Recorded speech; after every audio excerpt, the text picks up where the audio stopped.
নমস্কাৰ। এই মুহূৰ্তত সমগ্ৰ ৰাজ্যবাসীৰ বাবে আহি পৰিছে কেইবাটাও গুৰুত্বপূৰ্ণ খবৰ, বিগ ব্ৰেকিং নিউজ। আজি হৈছে 10 জুলাই আৰু আজিৰ দিনটোত 2026 আৰু 27 বৰ্ষৰ পূৰ্ণাংগ বাজেট দাখিল কৰা হৈছে। আজি আছিল অসম বিধানসভাৰ বৰ্ষাকালীন অধিৱেশনৰ পঞ্চমটো দিন আৰু আজিৰ দিনটোৰ আটাইতকৈ গুৰুত্বপূৰ্ণ কাৰ্যসূচী আছিল 2026 আৰু 27 বৰ্ষৰ পূৰ্ণাংগ বাজেট দাখিল। আজি বিত্তমন্ত্ৰী জয়ন্ত মল্ল বৰুৱাই বিধানসভাত এই বাজেট দাখিল কৰিছে। ৰাজ্যৰ উন্নয়ন, শিক্ষা আৰু স্বাস্থ্য, কৃষি, পথ যোগাযোগ, চাকৰি আৰু জনকল্যাণমূলক আঁচনিসমূহৰ বাবে কি নতুন ঘোষণা কৰিছে আমি এই মুহূৰ্তত জনাইছোঁ সকলোবোৰ তথ্য। এই মুহূৰ্তৰ খবৰ জনাইছোঁ। আজি অসম বাজেটৰ দিন আৰু অসম বাজেট 2026 ৰাজ্যৰ প্ৰতিখন জিলাতে নিৰ্মাণ হ'ব একোখন বিশ্ববিদ্যালয়, একোখন চিকিৎসা মহাবিদ্যালয় আৰু একোখন অভিযান্ত্ৰিক মহাবিদ্যালয় আৰু গুণগত উচ্চ শিক্ষাৰ সুবিধা নিশ্চিত কৰাৰ বাবে এই পদক্ষেপ গ্ৰহণ কৰিছে আজিৰ বাজেটত। আমি খবৰ জনাইছোঁ আজিৰ দিনটোত কি সিদ্ধান্ত গ্ৰহণ কৰা হৈছে 2026 আৰু 27 বৰ্ষৰ পূৰ্ণাংগ বাজেটত। আৰু বিদেশী ভাষা শিকাৰ আগ্ৰহী ৰাজ্যৰ ছাত্ৰ ছাত্ৰীৰ আহি পৰিছে সুখবৰ। বিদেশী ভাষা অধ্যয়নৰ বাবে বহিৰাজ্যলৈ যাব খোজা ছাত্ৰ ছাত্ৰীয়ে পাব 1.5 লাখ টকাকৈ আৰ্থিক সাহায্য। যিসকল ছাত্ৰ ছাত্ৰীয়ে বিদেশী ভাষা শিকিবলৈ খোজে তেওঁলোকৰ বাবে চৰকাৰৰ এই বিশেষ পদক্ষেপ। আমি জনাইছোঁ খবৰ অসম বাজেট 2026 ৰাজ্যৰ গাঁও পঞ্চায়ত স্থাপন কৰা হ'ব প্ৰধানমন্ত্ৰী কিষাণ সমৃদ্ধি কেন্দ্ৰ আৰু ভাৰতৰ প্ৰতিখন চহৰতে উপলব্ধ হ'ব অসমৰ থলুৱা খাদ্য। অসমৰ থলুৱা খাদ্যক বিশ্ব সম্প্ৰসাৰণ আৰু থলুৱা উদ্যোগ বিকাশৰ বাবে এনে সিদ্ধান্ত গ্ৰহণ কৰা হৈছে আজিৰ এই বাজেটত। আমি জনাইছোঁ বাজেটত কি সিদ্ধান্ত গ্ৰহণ কৰিছে অসম চৰকাৰে। দুগ্ধ পালকলৈ ভাল খবৰ আহি পৰিছে। প্ৰতি লিটাৰ গাখীৰত 5 টকাকৈ সাহায্য প্ৰদানৰ প্ৰস্তাৱ আজিৰ এই বাজেটত। আৰু হোজাই, বজালি, হাইলাকান্দি, গোৱালপাৰা জিলাত নিৰ্মাণ হ'ব মেডিকেল কলেজ হাস্পাতাল। আমি জনাইছোঁ বাজেটৰ তথ্য। এতিয়াৰ পৰা ৰাজ্যত ছাত্ৰ ছাত্ৰীয়ে নাপাব বামাৰ স্কুটি আৰু নিযুত মইনা আৰু নিযুত বাবু আঁচনিৰ সম্প্ৰসাৰণৰ বাবে এনে সিদ্ধান্ত গ্ৰহণ কৰিছে অসম বাজেটত। আৰু ৰাজধানী দিল্লীত অসম চৰকাৰে আয়োজন কৰিব ভব্য বিহুৰ অনুষ্ঠান। আমি জনাইছোঁ ডিব্ৰুগড় উন্নয়নৰ বাবে 500 কোটি টকাৰ ধন আবণ্টনৰ প্ৰস্তাৱ অসম বাজেটত। আৰু স্বাস্থ্য খণ্ডত নতুনকৈ 33,240টা পদত হ'ব নিযুক্তি। শীঘ্ৰেই ওলাব বিজ্ঞাপন আৰু এইবাৰ স্বাস্থ্য খণ্ডত ওলাব কেইবাটাও পদ। আমি জনাইছোঁ আজিৰ দিনটোত আছিল 2026 বিধানসভাৰ পূৰ্ণাংগ বাজেট আৰু এই বাজেটত কি সিদ্ধান্ত গ্ৰহণ কৰা হৈছে আমি সবিশেষ খবৰ জনাইছোঁ। SB অসম মিডিয়াৰ সবু দৰ্শকক বিধায়ক পুঁজি 1.50 কোটি টকাৰ পৰা 2 কোটি টকালৈ 2027 আৰু 28 বৰ্ষৰ পৰা লাভ কৰিব বৰ্ধিত হাৰত এই পুঁজি।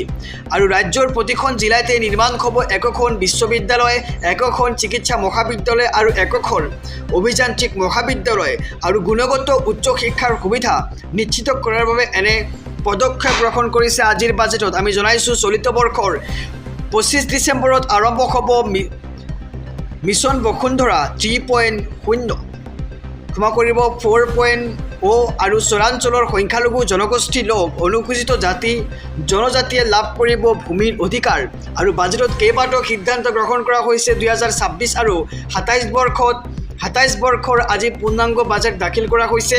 আৰু আজিৰ এই ঐতিহাসিক ক্ষণত ৰাজ্যবাসীৰ বাবে আহি পৰিছে কেইবাটাও ভাল খবৰ, গুৰুত্বপূৰ্ণ খবৰ। আমি জনাইছোঁ ৰাজ্যৰ 8খন বিশ্ববিদ্যালয়লৈ 50 কোটি টকাকৈ অনুদানৰ প্ৰস্তাৱ। আৰু মাধৱদেৱ বিশ্ববিদ্যালয়, ভট্টদেৱ বিশ্ববিদ্যালয়, ৰবীন্দ্ৰনাথ ঠাকুৰ বিশ্ববিদ্যালয়, বীৰংগনা সতী সাধনী ৰাজ্য বিশ্ববিদ্যালয়, অসম মহিলা বিশ্ববিদ্যালয়, কুমাৰ ভাস্কৰ বৰ্মা সংস্কৃত আৰু পুৰাতন অধ্যয়ন বিশ্ববিদ্যালয় আৰু মাজুলী সংস্কৃতি বিশ্ববিদ্যালয়লৈ এই অনুদান আগবঢ়োৱাৰ প্ৰস্তাৱ।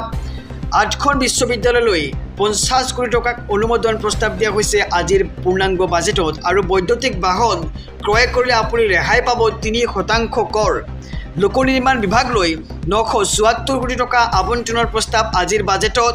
জনস্বাস্থ্য কাৰিকৰী বিভাগলৈ 2,982 কোটি টকা আবণ্টনৰ প্ৰস্তাৱ। ৰাজহ আৰু দুৰ্যোগ প্ৰশমন বিভাগলৈ 3,831 কোটি টকা আবণ্টনৰ প্ৰস্তাৱ।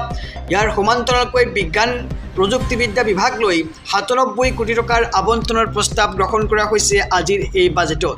আমি জনাইছোঁ খবৰ এটি ব্ৰেকিং নিউজ তৃতীয় চতুৰ্থ বৰ্গ আৰু তৃতীয় আৰু চতুৰ্থ বৰ্গৰ কৰ্মচাৰীলৈ আহি পৰিছে ভাল খবৰ। বছৰত দুবাৰকৈ মুকলি কৰা হ'ব স্বাগত পৰ্টেল। আৰু আগষ্ট মাহৰ পৰা আৰম্ভ হ'ব অৰুণোদয় আঁচনিৰ নতুন সংযোজন। 48,366 গৰাকী স্নাতক ডিগ্ৰীধাৰীয়ে লাভ কৰিব প্ৰতিমাহে 2500 টকা। আমি জনাইছোঁ খবৰ আজিৰ বাজেটত কি সিদ্ধান্ত গ্ৰহণ কৰা হৈছে। গৰ্ভৱতী মহিলাই মাতৃকালীন অৱস্থাত সম্পূৰ্ণ দৰমহা লাভ কৰাৰ লগতে সন্তানৰ যত্নৰ বাবে বৃত্তিও লাভ কৰিব 2 সপ্তাহৰ এক ছুটি। আৰু ৰাজহুৱা খণ্ডৰ প্ৰতিষ্ঠানলৈ এই ব্যৱস্থা সম্প্ৰসাৰিত কৰিব চৰকাৰে। সাজু হৈছে অসম মালা 4.0। 5 বছৰত 10,000 কোটি টকা ব্যয় সাপেক্ষে 800 কিলোমিটাৰ পথ নিৰ্মাণ কৰা হ'ব। আৰু আপোন ঘৰ আঁচনিৰ ম্যাদ বৃদ্ধি কৰা হৈছে 5 বছৰলৈ।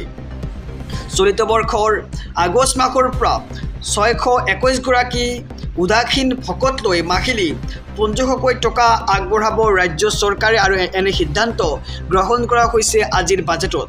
লগতে যোৰহাট মাজুলী সংযোগী দলং 2027 চনৰ ডিচেম্বৰ মাহত সম্পূৰ্ণ হ'ব। আৰু গঠন হ'ল অসম ৰাজ্যিক দৰমহা আয়োগ। বৃদ্ধি হ'ব ৰাজ্য চৰকাৰৰ কৰ্মচাৰীৰ দৰমহা।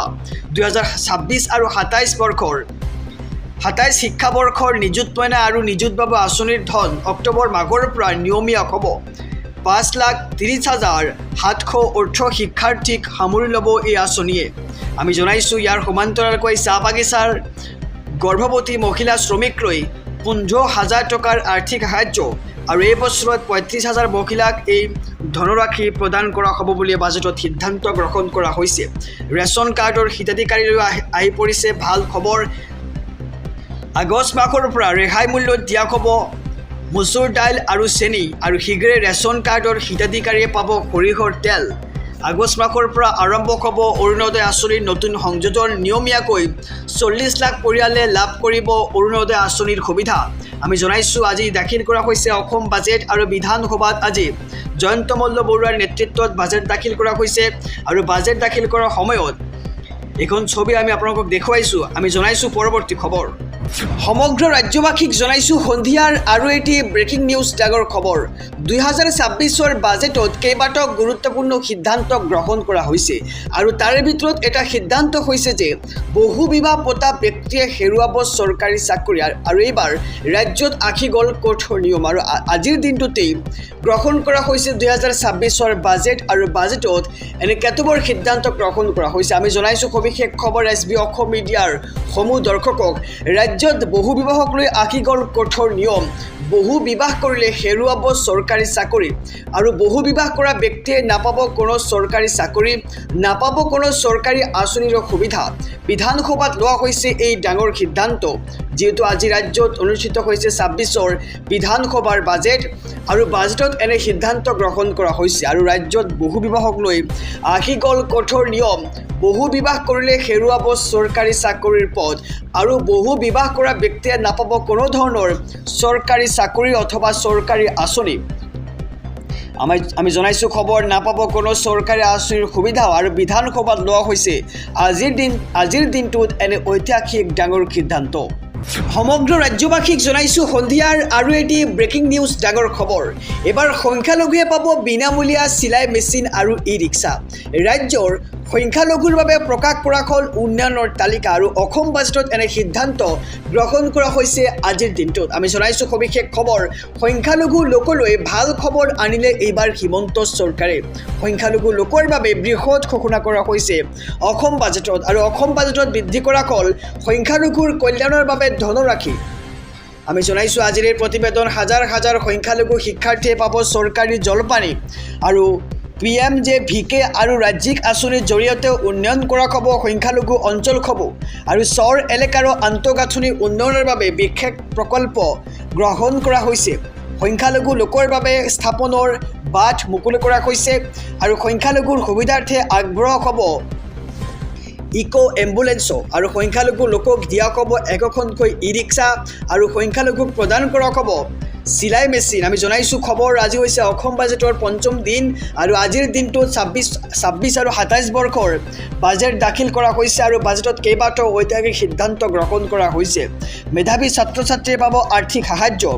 অসুস্থ ৰোগীক আগবঢ়োৱা হ'ব আৰ্থিক সাহায্য আৰু সংখ্যালঘুৰ দৰে দক্ষতা বিকাশৰ প্ৰশিক্ষণ কাৰ্যসূচী সংখ্যালঘু কল্যাণ আৰু উন্নয়ন বিভাগক ৭৮ কোটি টকাৰ আবণ্টনৰ প্ৰস্তাৱ আজিৰ এই অসম বাজেটত আৰু হাজাৰ হাজাৰ সংখ্যালঘু শিক্ষাৰ্থীয়ে পাব চৰকাৰী জলপানী সংখ্যালঘু লোকলৈ ভাল খবৰ আনিলে এইবাৰ হিমন্ত বিশ্ব শৰ্মাৰ চৰকাৰে আইন অনুসৰি পাছপোৰ্ট থকা মানেই ভাৰতীয় নাগৰিক আৰু এইবাৰ অধিবক্তাই কৰিছে এনে ডাঙৰ মন্তব্য পাছপোৰ্ট আবেদন কৰিবলৈও ভাৰতীয় নাগৰিক হ'ব লাগিব আৰু ধাৰা 61A অনুসৰি ভাৰতীয় নাগৰিক নহ'লে নাপায় পাছপোৰ্ট আৰু যিসকল নাগৰিকৰ পাছপোৰ্ট আছে তেওঁলোকে ভাৰতীয় নাগৰিক আৰু নাগৰিকত্ব প্ৰমাণপত্ৰক লৈ এইবাৰ অধিবক্তা শান্তনু বৰঠাকুৰৰ ডাঙৰ মন্তব্য এই মুহূৰ্তৰ খবৰ জনাইছোঁ সবিস্তাৰে এছবি অসম মিডিয়াৰ সমূহ দৰ্শকক আইন অনুসৰি পাছপোৰ্ট থকা মানে ভাৰতীয় নাগৰিক আৰু পাছপোৰ্ট আবেদন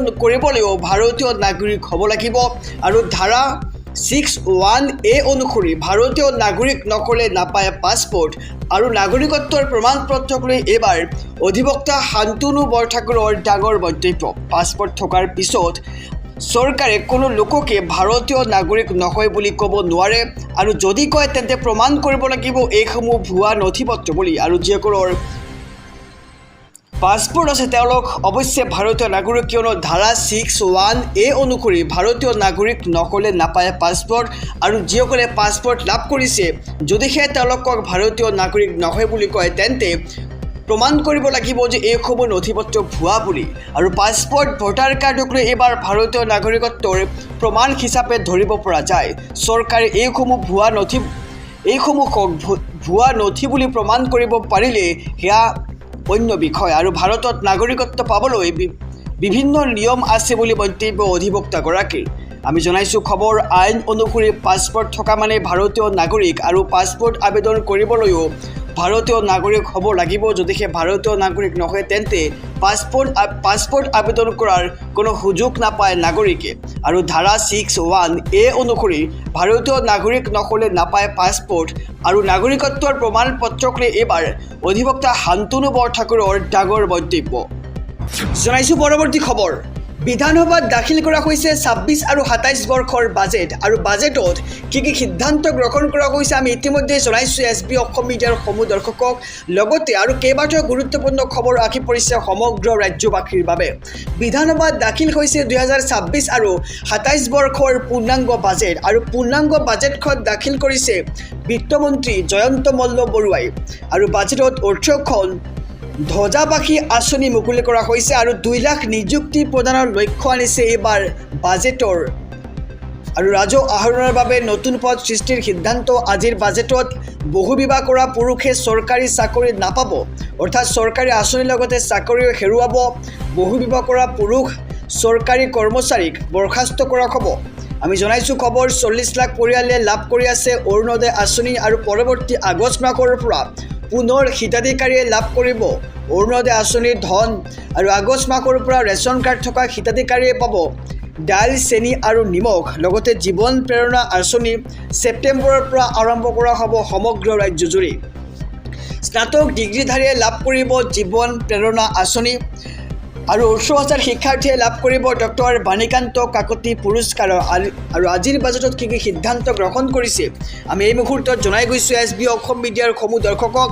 সবিশেষ তথ্য আছে আমাৰ হাতত আমি খবৰসমূহ জনাইছোঁ ২০২৬ আৰু ২৭ বৰ্ষৰ একত্ৰিকৃত নিধিৰ ব্যয় পৰিমাণ ১,৫৬,৭১৮.৮৮ কোটি টকা আৰু একত্ৰীকৰণ নিধিত ১,৫১,৮৪৩.23 কোটি টকা প্ৰাপ্তি প্ৰদৰ্শন ঘৰুৱা উৎপাদনৰ ৩% বিত্তীয় ঘাটিৰ লক্ষ্য আৰু ১,৫১,৮৪৩.23 কোটি টকাৰ মুঠ বাজেট আৰু বাজেটৰ ধন ব্যৱহাৰ ৮৫% বৃদ্ধি কৰা হৈছে আৰু কল্যাণ আৰু নিয়োগৰ ওপৰত গুৰুত্ব আৰোপ কৰা হৈছে আজিৰ বাজেটত আৰু কৰ্মসংস্থাপন সামাজিক কল্যাণৰ ওপৰত অধিক গুৰুত্ব আৰোপ কৰা হ'ব এতিয়াৰে পৰা বাজেটত কেইবাটাও গুৰুত্বপূৰ্ণ আৰু নতুন সিদ্ধান্ত গ্ৰহণ কৰা হৈছে আৰু যোগ্যতাৰ বাবে কিছু কঠোৰ নতুন নিয়ম নিৰ্ধাৰণ কৰা হৈছে শিক্ষাৰ্থীক প্ৰত্যক্ষ আৰ্থিক সাহায্য প্ৰদানৰ বাবে নিযুত মইনা আৰু নিয়মীয়া কৰাৰ সিদ্ধান্ত গ্ৰহণ কৰা হৈছে নিযুত মইনা আঁচনি নিযুত বাবু আঁচনিলৈ হস্তান্তৰিত কৰা হ'ব।